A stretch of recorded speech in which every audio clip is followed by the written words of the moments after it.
Hello student, I am doctor Santosh Sharma, department of botany, government PG college Jhalawar. मैं आज जो special topic लेके आई हूँ वो है C3 cycle. BSc part third students के लिए प्लांट फिजियोलॉजी एंड बायोकेमिस्ट्री का जो पेपर है उसमें ये बहुत ही इंपॉर्टेंट है एग्जामिनेशन पॉइंट ऑफ व्यू से।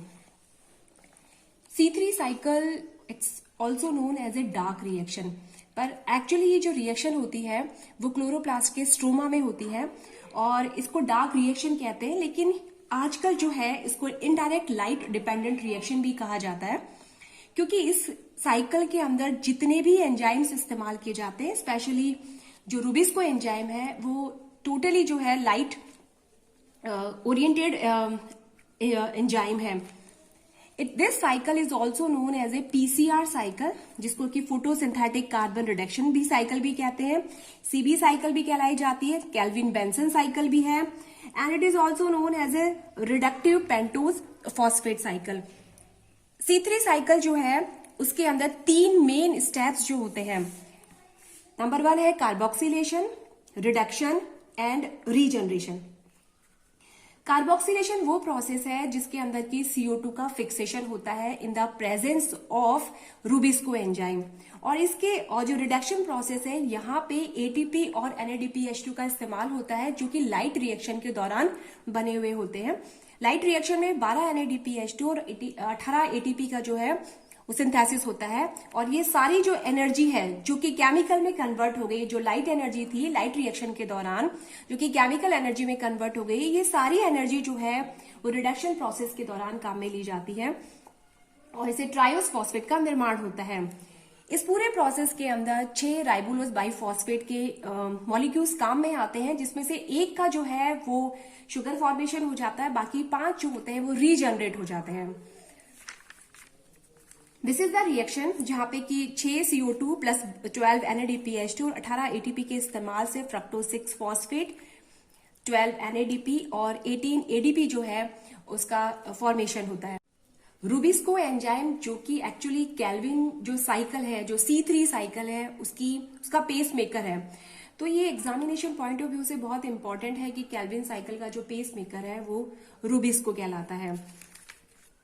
ये साइकिल आप देख रहे हैं, इसके अंदर जो राइबोलोज 1,5 डाइफॉस्फेट जो है 6 मॉलिक्यूल्स इसके इस्तेमाल किए जाते हैं, और CO2 अब पहली बार यहाँ पे इस साइकिल में CO2 का इस्तेमाल हो रहा है, यानी फोटोसिंथेसिस के प्रोसेस के दौरान CO2 का कंजप्शन अब इसी साइकिल में होता है। लाइट रिएक्शन से CO2 का कोई लेना देना नहीं है।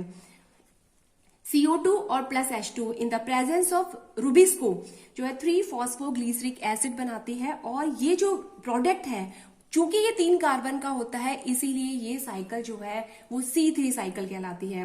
और 3 PGA के जो है 12 मॉलिक्यूल बनते हैं in the presence of the kinase, और 12 ATP। ये जो फॉस्फोग्लिसरिक एसिड होता है वो 1,3 बाई फॉस्फोग्लिसरिक एसिड या 1,3 डाई फॉस्फोग्लिसरिक एसिड का फॉर्मेशन करता है, जो कि ये जो है पूरे के पूरे 12 मॉलिक्यूल होते हैं। और ये जो फॉस्फोग्लिसरिक एसिड होता है नाउ फॉस्फोग्लिसरेल्डेहाइड के अंदर कन्वर्ट होता है, जहां पे कि 12 NADPH2 का इस्तेमाल होता है, और ये प्रोसेस होता है in the presence of dehydrogenation process के अंदर, यानी यहाँ पे जो है वो रिडक्शन हो रहा है। ये जो प्रोसेस है इस प्रोसेस में कार्बोक्सिलेशन हो रहा है और इस प्रोसेस के अंदर जो है वो रिडक्शन प्रोसेस होता है। ये फॉस्फोग्लिसरेल्डेहाइड जो होता है in the presence of isomerase dihydroxy acetone phosphate में कन्वर्ट हो सकता है, और ये जो डाइहाइड्रोक्सी एसीटोन फॉस्फेट होता है ये कीटोन ग्रुप है उसमें प्रेजेंट होता है, जबकि इसके अंदर जो है वो एल्डिहाइड ग्रुप प्रेजेंट होता है। फॉस्फोग्लिसरेल्डेहाइड और डाइहाइड्रोक्सी एसीटोन फॉस्फेट मिलके फ्रक्टोज 1,6 डाइफॉस्फेट का निर्माण करते हैं in the presence of aldolase enzyme, और फ्रक्टोज 1,6 डाइफॉस्फेट जो होता है वो फ्रक्टोज 6 फॉस्फेट का फॉर्मेशन करते हैं in the presence of fructose 1,6 डाइफॉस्फेटेज।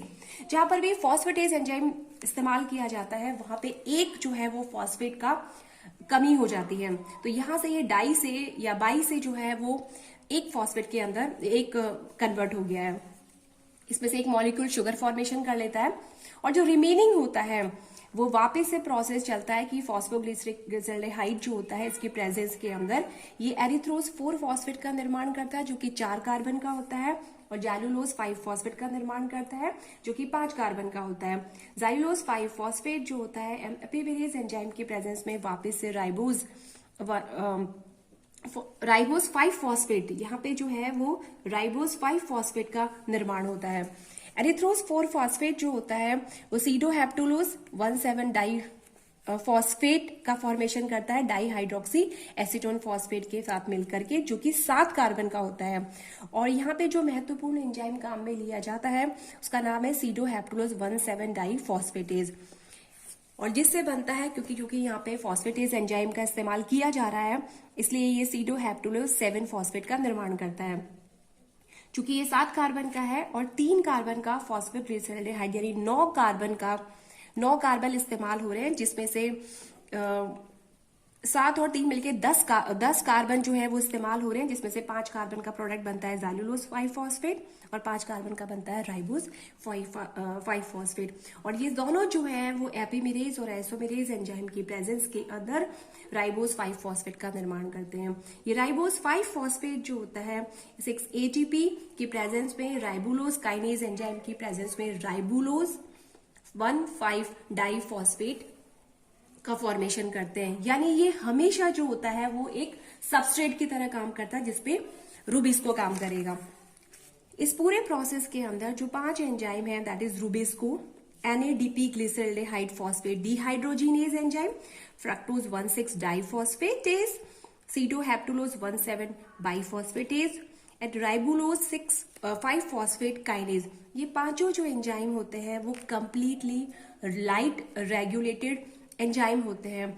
इसीलिए अब जो C3 साइकिल है उसको डार्क रिएक्शन ना कह के independent light indirect light reaction जो है नाम से जाना जाता है। रुबिस्को जो होता है इसका पूरा नाम होता है राइबुलोज बाइफॉस्फेट कार्बोक्सिलेज और ऑक्सीजनेज एंजाइम, और ये जो एंजाइम होता है वो स्पेसिफिक pH के ऊपर काम करता है जो कि क्लोरोप्लास्ट के स्ट्रोमा में प्रेजेंट होता है। It's a highly abundant protein on the earth, यानी सबसे ज्यादा जो प्रोटीन पाया जाता है वो रुबिस्को ही होता है। 40% of soluble proteins of leaves इसमें होता है।